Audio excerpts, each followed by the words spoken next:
shida sana, anahara, anahema, anatapika. Hakuna kitu wa kusaidiana na hiyo watoto.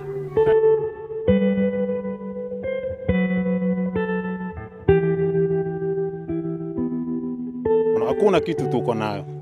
Hakuna kitu tuko nayo. Hata saa hii in case kitokea mwanamke kujifungua, hatuna mahali ya kupeleka. Maji ndio hii mnayaona. Madawa hakuna. Madaktari kila mmoja amejisalimisha kivyake.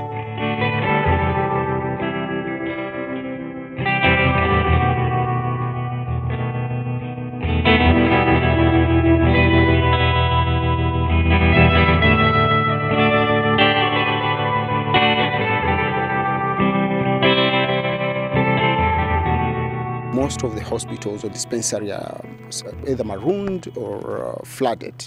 So again, the services are like collapsed. So what we've done as Kenya Red Cross is to provide mobile clinic to these areas. But again, that is also a problem because some areas are cut off and you cannot just reach by using a car.